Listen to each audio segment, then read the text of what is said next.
Welcome back to TV3 News. Now, you know how I love to talk about women who are excelling in their trade, who are applying their trade with great felicity of style. 3EXTRA, an arm of Media Generous, put up a very special initiative that will highlight women in a very special, on a very special platform. We call it Finding, and it's talking about women, their careers, and how they got where they have gotten to, those who want to shoot straight up onto the pinnacle. Take a look at this. When we return, we'll have a conversation exclusively here on New Day. Things that I pursue and the things that I think are important and stuff like that. Right. So when I moved here, I said, if I were to go back to school, then maybe I would actually study the things that I like now. But I guess there's a discipline that comes with it, learning to put papers out on time and deadlines and all of that, so it kind of shapes you. Both my parents are very liberal. Whatever you want to do, if they believe in giving it a try. So we started maybe 100 businesses. We've registered so many businesses in my household. It's not funny.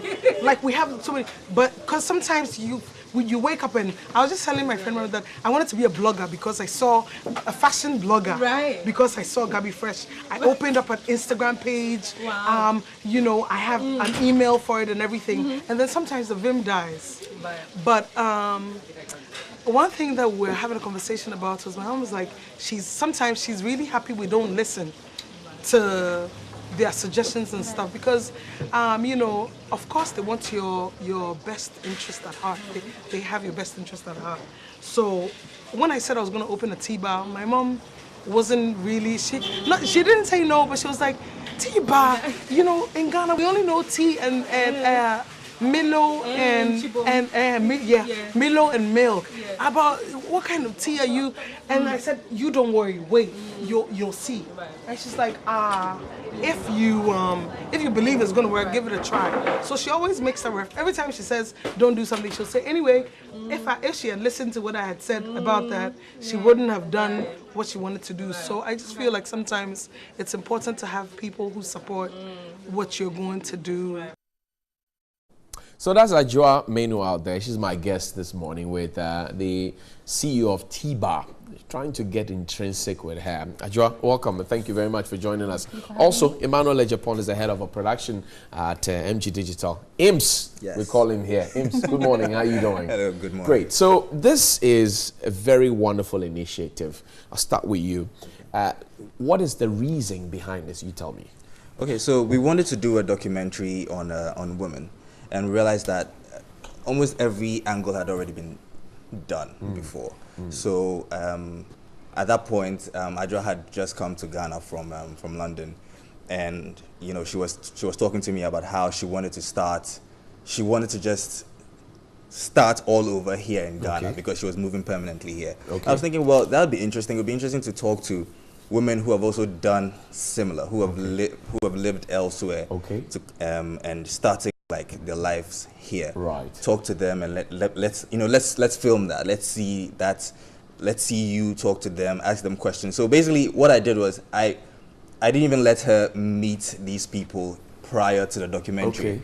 I didn't give her any information about them. I told her not to do any research on them. Just get on set and ask them. You put her on the hot seat. Exactly. So her guests are on the hot seat. Exactly. She is on the hot seat. Yeah, so she. Exactly. So she gets there and she has to ask them questions that she wants to find out. Okay. So we want it to be as realistic as possible and not make it a pre-produced kind of thing, plenty preparations. Exactly. So you come to the table with your own story. Yes. Then you're finding out about the story of others. Yes. How does it feel? It was exciting, first of all, but it was also very daunting because, as Eames just said, we started shooting, I think, pretty much 2 weeks or 3 weeks after I had arrived in Ghana. Okay.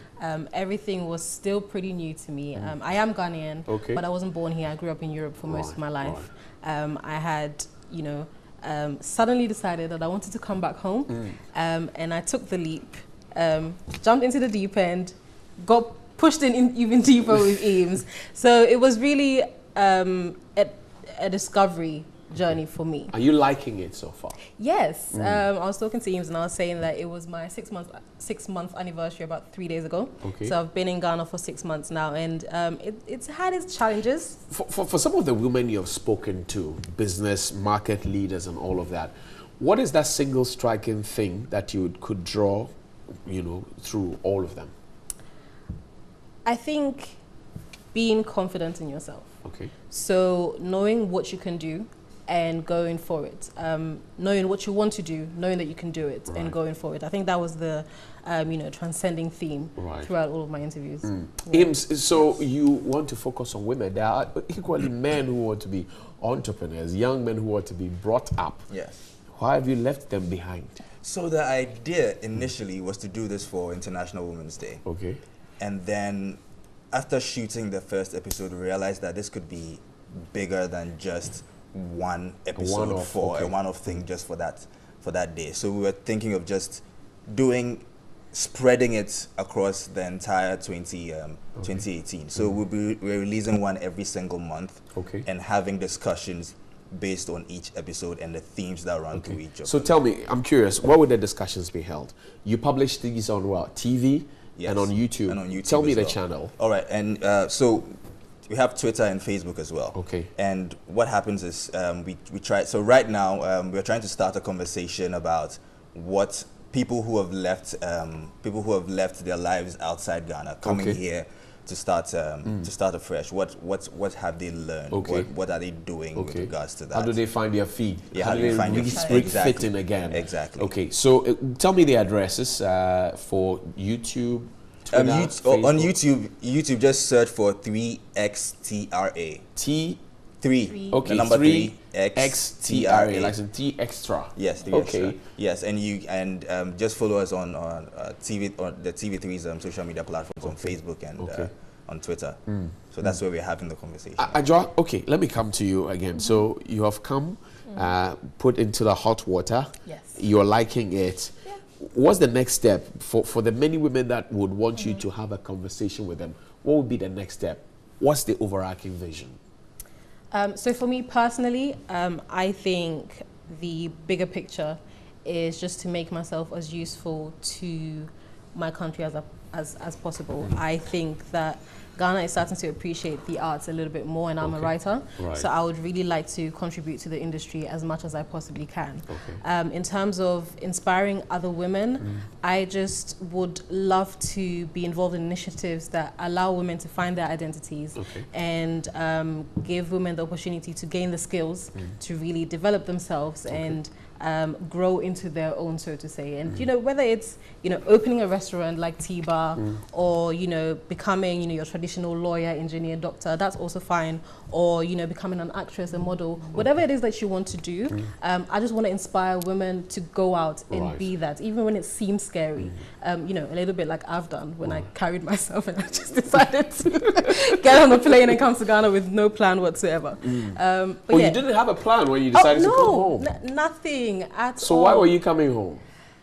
Do you know what the funny thing is? I came to Ghana over last Christmas for a holiday, and not knowing, unbeknownst to my mother, who had a lot of objections, she didn't know that I actually came to do recon work. I came to see, because I hadn't been to Ghana in at least about 7 years before that. So I came to see, what is home like. I knew Ghana was always home, but I wanted to reacclimatize.